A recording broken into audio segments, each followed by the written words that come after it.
Joyeux Noël! Ok, salut, on fait une vidéo rapidos aujourd'hui.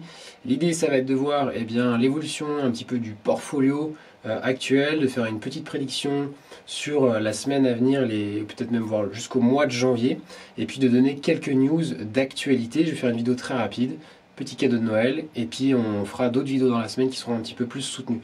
On attaque tout de suite ce que j'ai dit avec le Million Challenge.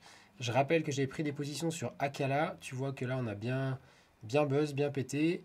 Il y avait une position sur GLMR, exactement pareil. Et puis il y avait une autre position sur Karora. Tu vois, les trois là, elles ont fortement explosé à la hausse. Il y en a d'autres que je regarde, que j'aimerais rentrer en portfolio, mais j'en parlerai dans une autre vidéo qui sera plus conséquente en courant 2 semaines. Ce que tu peux voir du coup sur le portfolio actuel, j'ai acheté du Akala, GLMR, Karora autour des environ des 1000 $ de chaque position. Chaque position est en plus-value actuellement. 51-58% pour Akala, GLMR, les deux qui sont un peu dans le top. Et le Karura qui lui est 38%, un petit peu en retard par rapport aux deux précédentes. À noter le WOO, j'avais une position sur le WOO, 1000 $ au départ, j'ai vendu 1110 USDT, enfin le nom de WOO, j'ai vidé totalement en position pour récupérer 1610 USDT. J'avais pris cette position et à peine en 2-3 jours, il y a eu une explosion incroyable. Du coup, forcément, j'ai liquidé ma position. Moi, j'en ai toujours à titre perso qui n'est pas dans le Million Challenge. Donc, en fait, ça me faisait une position qui était beaucoup trop importante en si peu de temps. Je préférais la liquider et puis du coup, me concentrer sur d'autres choses. Comme on est dans la période de Noël, j'ai pas fait des achats, des ventes tous les jours. On n'a pas le temps, on est en famille. Il faut quand même profiter un petit peu de la vie. Donc, tu peux voir que le reste des USDT, je les ai toujours pas investis. Je continue de regarder un petit peu le marché. Et puis, comme on était dans un range face à BTC, c'était un peu compliqué de se positionner, d'être sûr de ce sur quoi je voulais m'investir. Dans tous les cas, ce que tu peux voir, c'est que la phase USDT, elle a un petit peu augmenté, vu que j'ai vendu des WOO. Et au total, on est passé de 10 000 à 12 000 $. J'ai commencé ce challenge il y a 10 jours. 12 jours, c'était le 12 décembre que j'ai fait mes premiers achats. Donc, tu vois, on est le 25, ça fait 13 jours. En même pas 15 jours, j'ai déjà fait 20% sur le portfolio, alors que j'ai acheté que 3 cryptos. Hein, donc, voilà, je ne sais pas si les résultats sont dans les attentes de tes attentes, dans les attentes de tout le monde. Dans tous les cas, j'ai envie du coup de continuer de montrer qu'on peut performer dans les cryptos et de manière justement, tu vois, même simple. J'ai acheté des cryptos, je ne les ai pas touchés, je ne fais pas du trading quotidien. On n'a pas que ça à faire, là, on est en famille chaque jour de Noël. Chaque jour, on passe du coup du temps, on n'est même pas forcément au travail. Bref, là, l'idée, c'est de se dire que je continue avec ça et je te montre les cryptos potentiellement que je vais acheter la semaine prochaine si le BTC se porte bien. Justement, passons sur le marché de manière globale. On peut voir qu'on a un dollar qui a fortement retraché. J'en parle chaque semaine sur chacune des vidéos. Ce que je voudrais vraiment t'énoncer là maintenant tout de suite, c'est qu'on arrive avec le dollar sur un support très important. On était aussi au niveau du RSI quasiment en survente à ce niveau-là. Le prix continue de baisser, donc attention, soyez vigilants, ne lâchez pas tout votre capital dans les cryptos maintenant. Pourquoi? Parce que le dollar a un potentiel de rebondir. Ça veut dire qu'il y a des gens qui vont prendre des profits sur des marchés. Quels sont les marchés sur lesquels on pourrait prendre des profits et éventuellement jouer justement un rebond du dollar? Et éventuellement, tu vois, actuellement, qu'est-ce qu'on a? On a l'or. L'or, on est en haut de range, donc soit l'or explose, le dollar baisse, soit en fait on n'a pas envie de faire péter l'or à la hausse et on revient en bas, donc on récupère des dollars. Éventuellement, tu as le SP500, c'est le marché américain, les 500 plus grosses capitalisations. On est sur des plus hauts sommets historiques. Franchement, c'est assez débile. On est dans une condition économique qui est défavorable avec des taux d'intérêt, enfin voilà, tout ce que tu peux entendre à la télé. On est sur des plus hauts historiques. Et là, récemment, on a quand même eu au niveau des bougies, une bougie qui était quand même assez sale. Moi, je l'aime pas trop en daily. On a la même chose. Non, pour l'instant, weekly, il s'est rien passé. C'était en 3 jours, je vous dis une bêtise. En 3 jours, j'ai aussi une bougie comme ça qui, pour moi, ça annonce un potentiel retournement comme on l'avait eu là. Et tu vois, la dernière fois, on a quand même eu une correction depuis cette bougie-là de moins 10%. Donc moins 10% en bourse, c'est quand même très important sur quelques semaines. Et du coup, un rebond sur le dollar. Et puis, qu'est-ce qui pourrait en pâtir? On a aussi le Nasdaq. Le Nasdaq qui, lui, a fait des nouveaux plus hauts historiques. Ça, c'était assez hallucinant. Et pareil, en 3 jours, on a une bougie. Là, c'est peut-être une petite étoile. Enfin, l'idée, c'est de se dire que voilà, faut pas se bousculer au portillon. En daily, on a fait une avalanche baissière. Et ça, j'aime pas trop non plus. On pourrait avoir un double top. Même si c'est pas un crash de l'année, tu vois, enfin des 10 dernières années, mais n'empêche un retracement, une prise de profit, c'est normal, c'est nouvel an, on est dans les semaines un peu où les gens n'ont pas forcément envie d'être sur les marchés. Donc, si tu prends une position court terme, c'est peut-être pas le bon moment. On regarde la même chose sur du coup le total des cryptos. Est-ce qu'on va dessiner un double top? Je l'espère pas, mais c'est quelque chose qui est aussi possible. Tu vois, ça fait 3 fois qu'on a justement des divergences sur le RSI. On a la même chose, du coup, en 3 jours, on commence à avoir de la divergence. Est-ce qu'on a un double top? Voilà, je ne suis pas Madame Irma, on ne peut pas savoir, mais il n'empêche que voilà, faut être vigilant quand on regarde le total 3. Donc là, on a toutes les crypto-monnaies, du Bitcoin, de l'Ethereum et toutes les autres, elles sont là-dedans. Le total, pardon. Et si on prend juste le total 3, les altcoins, elles ont quand même, on a quand même l'impression qu'elles sont en un peu plus grosse forme, comme on le voit en weekly là. Si jamais je me mets en daily, on n'a pour l'instant pas de gros signes avant-coureurs de baisse. Mais voilà, si le BTC décide de se casser la gueule, les alts vont en faire de même. Et si jamais eh bien, ça se passe, eh bien, on pourrait toujours avoir un retracement, je ne sais pas, une 20-30%, ce ne serait pas déconnant sur les alts, et ça n'empêcherait pas que la tendance est toujours haussière, de se repositionner, de racheter et de surfer la hausse. Donc on ne se précipite pas pour le moment.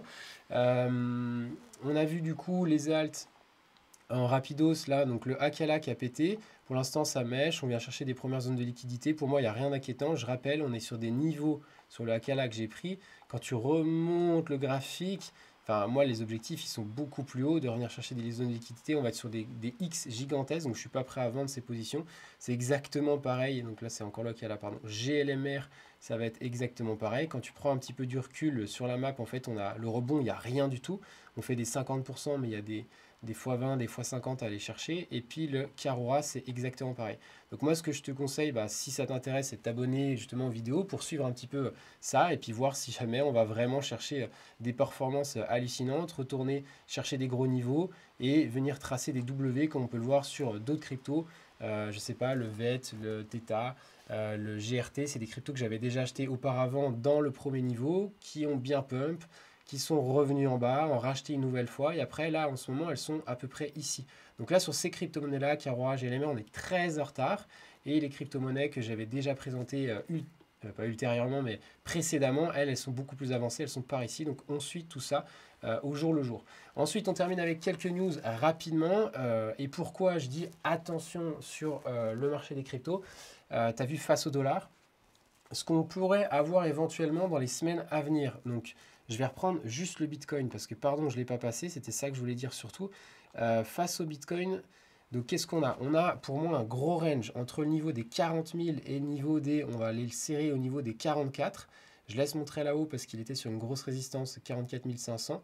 Le jour où on les franchit, ça part, mais on va dire autour des 44. Donc moi, ce que je vois dans ma petite prédiction Madame Irma, là, on vient de faire éventuellement un rejet en haut du range. Donc soit on revient bas du range, rechercher les 40 000. Attention, il faut que les 40 000 tiennent, sinon ça lâche 38, 32, comme on l'a déjà vu sur d'autres vidéos. Si on arrive à rebondir sur le niveau là des 43 et puis à repartir et dépasser les 44, 44 500, là j'irai m'exposer fortement sur les altcoins parce que je pense que c'est voilà, une nouvelle tendance haussière et qu'on pourrait remonter peut-être à 46, 48, voire beaucoup plus. Ça on ne peut pas le savoir, mais j'attends quand même cette confirmation pour pouvoir m'exposer plus.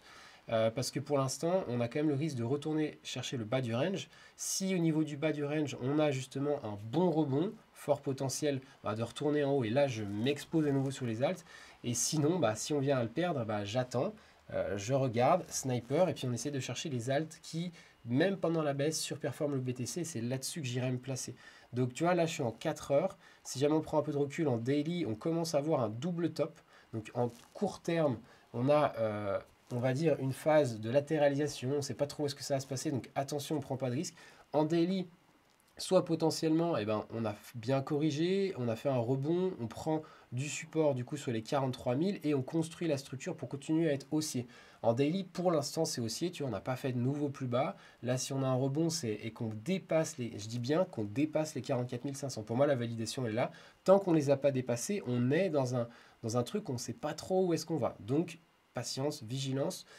Et puis toujours pareil, si on vient perdre en daily les 41 000, tu vas voir qu'en 4 heures, on va très vite aller en bas du range. Si jamais on recule encore en 3 jours, qu'est-ce qu'on a? On a ce même double top, sachant qu'on avait une précédente bougie quand même inquiétante pour moi. Pas d'avalement, mais une bougie qui était quand même assez sale. On fait une deuxième, là tu vois, en 3 jours, on en a une deuxième qui n'est pas terrible. Donc moi, je vois le Bitcoin, tu vois, j'ai pas envie de prendre trop de risques. Donc je garde des USDT aujourd'hui sur mon portfolio global. J'ai au moins 10% du SDT, enfin de stablecoin de manière générale, pardon, et je suis prêt à rajouter aussi des liquidités de l'extérieur parce que là, potentiellement, on pourrait avoir un retracement important. Et pour autant, ça ne casserait pas la dynamique haussière pour janvier, février, mars. Ce qui est très intéressant à noter, on reprend la news du coup sur les ETF. Les ETF, qu'est-ce qui va se passer? BlackRock, là, il vient de remettre à jour son ticker. Ça, à la limite, on s'en fout. Le plus important, c'est quoi? C'est les dates à venir. Regarde, tu as la SEC, donc les entreprises d'abord qui ont déposé des dossiers à la SEC. Il y a des dates, il y en a, ils les ont déposés il y a très longtemps, comme Grayscale en 2021. Les autres, ils les ont tous fait là, courant du mois de juin quasiment. Et on analyse, on regarde les dossiers, on demande qui renvoie des papiers, ce qu'a fait BlackRock là actuellement, mais il y a quand même des deadlines. Et la SEC, au niveau du, regarde, 13 novembre, donc ça c'est déjà passé, mais la décision finale, on ne sait pas quand est-ce qu'elle va être. On a au niveau du 10 janvier, 15 janvier, 14, 15, 15, 15, 15, 17, et ainsi de suite. Après, c'est beaucoup plus tard. Mais tu vois que là, il y a quand même un nombre de décisions, ou en tout cas d'annonces de la SEC qui vont être prises quasiment en même temps. Donc, attention, quand il va y avoir la news des ETF, qu'est-ce qui va se passer? Est-ce que le marché va exploser? Est-ce qu'on va être sur un sell the news? Ma petite prédiction à moi, qu'est-ce que je verrais bien si on prend justement, donc je reste pardon, sur le BTC, qu'est-ce qui pourrait se passer? Regarde cette espèce de triangle ascendant. Là, on a une grosse résistance, triangle ascendant. Si vraiment je devais donner ma pensée, il y a quelque chose à jouer sur les ETF. Il y a quelque chose qui peut se passer avec un dernier pump sur le BTC avant justement de piéger toutes les personnes qui achèteront du BTC une fois que l'ETF sera sorti. Donc là, on est dans notre triangle ascendant. On va faire des petites vagues, je vais la dessiner. Petite vague, correction, ça va être acheté, on va revenir en haut, il ne va rien se passer. On va attendre là, tu vois, on est 2 janvier, 10 janvier, 4 janvier, ainsi de suite. Et on peut tenir, regarde les dates en bas. Je ne sais pas si on les voit sur l'écran, on ne les voit peut-être pas, mais là, ici, on est autour, donc je vais refaire. Là, en ce moment, on est 25 décembre. Ici, on sera autour du 1er janvier. Ici, on sera autour du 7. Et là, on est autour du 15. Donc là, en fait, les annonces, elles vont se faire à cette date-là, précisément. Autour du 15 janvier. Donc, pour moi, ce ne serait pas déconnant de rester là-dedans. De voir le 15 janvier un pump pour lâcher de la liquidité et d'avoir des nouveaux entrants qui viennent acheter du Bitcoin autour des 46-48. Si jamais on prend l'entrée du triangle en plus, qui va être ici, c'est quelque chose qui n'est pas déconnant d'en sortir. Et puis de venir chercher des 46, des 48 qui sont moi mes quasi prochaines zones avant de prendre des profits. Un dernier excès sur Bitcoin et la grosse correction pendant plusieurs semaines, plusieurs mois. Genre février, mars, il ne se passe plus rien. Et là, du coup, il faudra avoir pris quand même quelques profits pour la suite. Ça, c'est ma petite prédiction du moment. Dis-moi ce que tu en penses dans les commentaires, ça m'intéresse. Ensuite, deuxième news, Ethereum, la SEC, elle repousse sa décision au mois de mai. Donc, je trouve ça pas déconnant parce que là, on attend que Bitcoin se soit mis en place. Si c'est refusé, Ethereum, ça va être chaud et ça va pas être accepté. Si Bitcoin s'est accepté, eh bien, Ethereum, là, on va avoir justement un appel d'air. Autant j'ai fait une vidéo pour rigoler, pour dire je vends tous mes Ethereum, mais moi, t'as qu'à aller voir dans le portfolio si je les ai vendus ou pas et tu auras la bonne réponse. Moi, je pense que sur Ethereum, il y a un coup à jouer parce qu'on est en survente, on est vraiment sur des moments où plus personne en a envie, plus personne en parle. Et justement, il pourrait avoir un gros rattrapage sur cette crypto. Ensuite, grosse news, FTX, pour ceux qui étaient sur la plateforme, FTX remboursera ses clients à la valeur qui avait leur crypto-monnaie au moment de la faillite. Qu'est-ce que ça veut dire? Imagine-toi, moi, à ce moment-là, j'étais avec, mettons, sur FTX des Chiliz. J'avais au moins 5000 Chiliz, au moment un peu plus. 6300. Au moment où Chiliz valait 0,94 $, j'avais plus de 5-6 000 balles sur la plateforme FTX. S'ils me remboursent à la valeur de mes cryptos au moment de la faillite, c'est-à-dire en novembre, on était en plein bear market, ils me doivent à peine 600-800 balles. Donc pour eux, c'est beaucoup plus simple de me rembourser cette petite somme, sachant que le Chiliz, lui, va continuer de péter et peut-être monter à 2-3 $ au prochain bull run. Et du coup, eux, ils me donnent des dollars, ils gardent les Chiliz. Donc ça, c'est vraiment pas terrible. Moi, j'aime pas ce genre de principe. On subit, on a les petits portefeuilles, c'est comme ça. Dis-moi ce que tu en penses dans les commentaires. Et dernière news importante pour moi, OpenAI va lever 100 milliards de dollars. Ils ont levé 10 milliards grâce à Microsoft et là ils veulent continuer de grossir. On est vraiment sur une grosse hype IA. Je pense que les tokens IA vont continuer de péter, donc je vais te présenter ça dans la semaine sur une prochaine vidéo. Si ça t'intéresse toujours, n'hésite pas à t'abonner à la chaîne. Comme tu peux le voir, pour moi ça a été compliqué pendant une longue période. On faisait très peu de vues, il ne se passait pas grand chose. Et là récemment ça commence à péter, on a des nouveaux abonnés. Voilà, il se passe quelque chose sur la chaîne, ça me fait plaisir. Continuez de regarder les vidéos, de vous abonner. N'hésitez pas à aller dans la description télécharger mon portfolio. Je partage en public le portfolio Million Challenge, 10K tout 1 million. Par contre, mon portfolio privé que moi j'ai d'autres altcoins qui est plus important que ces 12 000 $ aujourd'hui, eh bien je te le partage si jamais tu vas dans la description télécharger le petit document. Sur ce, je te souhaite un joyeux Noël, une très bonne fin de journée et à dans la semaine parce qu'on fera des vidéos avant la fin d'année. Ciao!